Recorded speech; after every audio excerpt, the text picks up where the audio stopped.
Good evening, good evening, good evening. We have for today the story of Florence Mills. And this book is called Harlem's Little Blackbird. And you might recognize the name of the section of New York City, Harlem, because we've heard Harlem come up as a really important part of New York City, in which a lot of the musicians and artists that we've talked about had experiences there. And Florence Mills is no exception.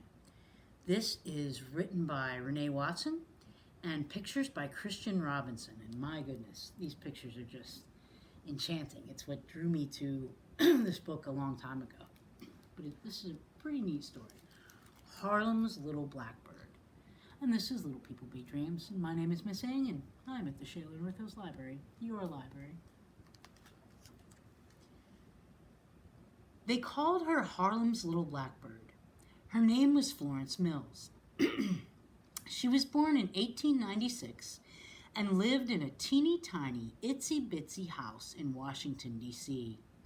A house so fragile it would shake whenever a thunderstorm came. Mother said, "Don't fear," and she would sway back and forth to the rain's rhythm, singing the same spirituals that had carried her family through slavery's storms. When peace like a river attendeth my way, when sorrows like sea billows roll, whatever my lot, thou hast taught me to say, it is well with my soul. Mother's voice wrapped Florence like a warm blanket. Florence started singing too. The louder the thunder roared, the stronger she sang. Soon the storm faded into a damp drizzle, and then the drizzle disappeared. Her voice had chased the storm away. Florence thought, if my voice is powerful enough to stop the rain, what else can it do?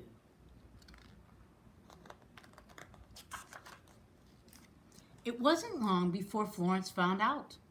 On the playground at school, she would sing and dance. Her friends would stop playing just to listen. Whenever music would play, Florence's hands got to waving, her hips got to shaking, and her feet strutted and glided across the pavement. The cakewalk is what they called it. Everyone was cakewalking, but Florence did it best. Her feet were like the wings fluttering in the air. Soon, Florence was cakewalking and singing in contests all over town. She won many medals. Florence had a hard time paying attention in school. Instead of listening to the teacher, she would stare out the window. The sky became her stage, and she was a star singing and dancing for the world. But wishing couldn't change the fact that she was just Florence Mills, the daughter of former slaves, living in a teeny tiny, itsy bitsy house. Word danced around Washington about the little girl with the big talent. Florence was invited to perform at a fancy theater. The night before the show, she practiced her routine over and over. And on the day of the show, when Florence and her friends arrived at the theater, nothing was what Florence had dreamed it would be.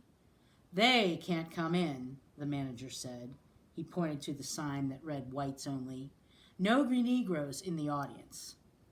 Florence used her voice to stand up for what was right. "If they can't go in there, then I'm staying out here," Florence said. And with her hands on her hips and her head held high, she walked away. "Wait!" the manager yelled. But Florence kept walking. He begged her to perform and snuck her friends in to see the show. That night, Florence performed her best routine, and everyone stood and clapped. Less than 6 years later, her family moved to New York City. Florence and her sisters became a singing and dancing trio, the Mills Sisters. They performed at Harlem's Lincoln Theater. In the summer, the Mills Sisters spent their days at Coney Island. Florence never got tired of going on rides and playing games at the arcade. But nothing was as fun as performing at the Surf Avenue Opera House. Reporters followed them everywhere, and there was one sister they adored the most, 16-year-old Florence. Come and hear the woman who sings like a bird. When she dances, it's as if she's flying. And she was. She flew from stage to stage all over the country, from the East Coast to the West Coast, until she landed at New York's 63rd Street Music Hall. It was 1921, and Florence won a role in Shuffle Along. The sold-out show introduced jazz to white audiences. Each night, Florence gave her best. Every part of her body danced. Her eyelashes fluttered, her fingers wiggled. She whirled around and boogied down. Night after night, she gave the audience a hand-clapping, foot-stomping good time. A very special thing was happening in Harlem, the Harlem Renaissance. All kinds of creative minds contributed to Harlem's cultural movement. Langston Hughes, we read about him, penned poetry. Duke Ellington, I think we read about him, composed jazz classics.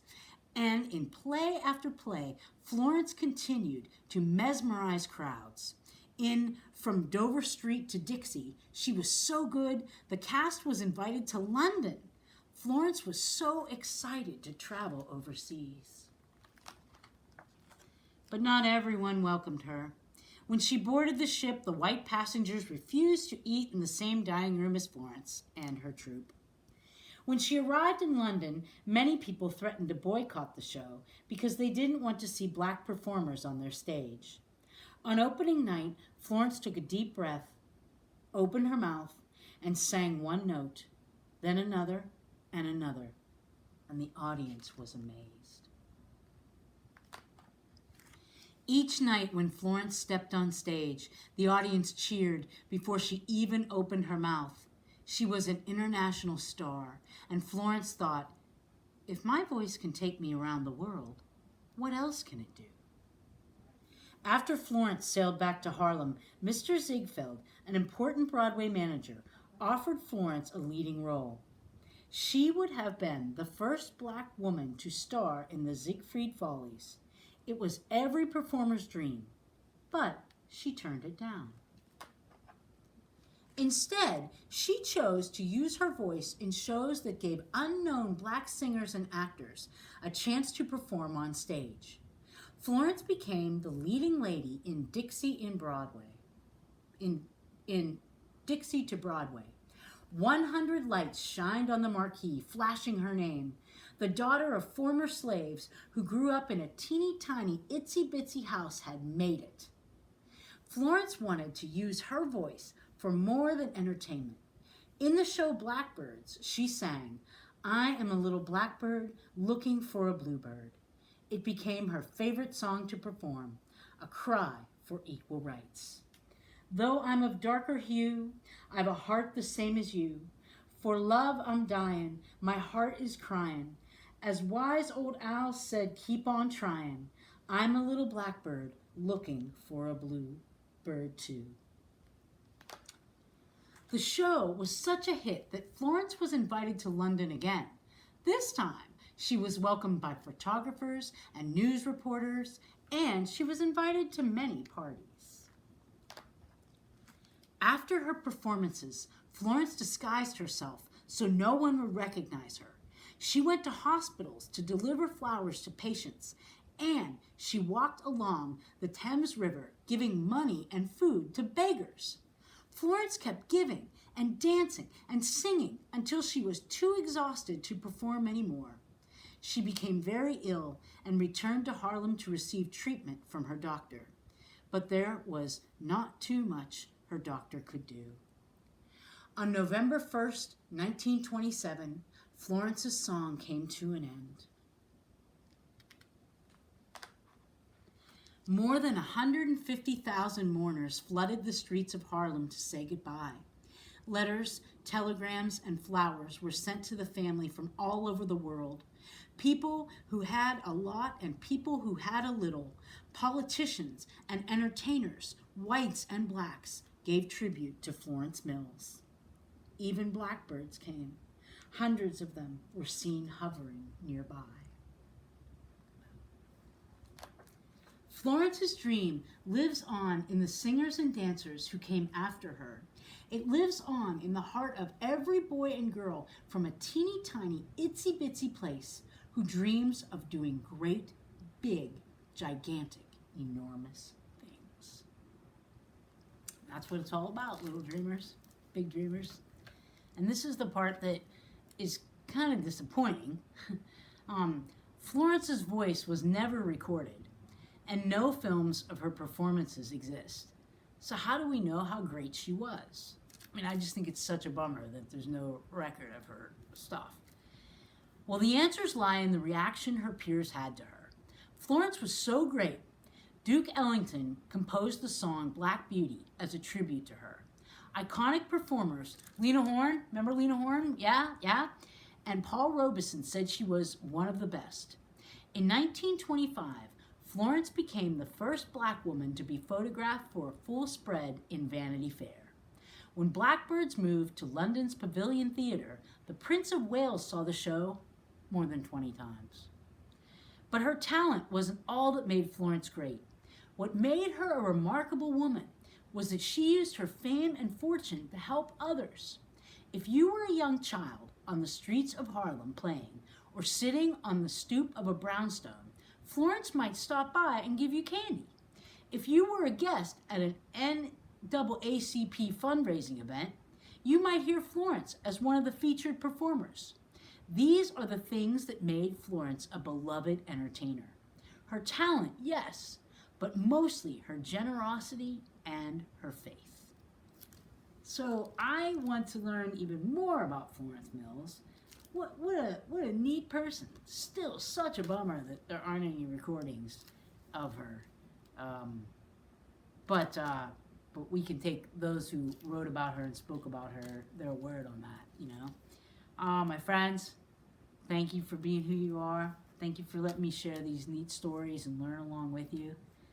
I love you very much, and I'm very thankful for you. Would you kiss your beautiful brains? Would you kiss your loving hearts? Look in the mirror, look in the mirror, look in the mirror. And say, hey, good looking. Because you're all good looking, just the way you are. Thank you, friends.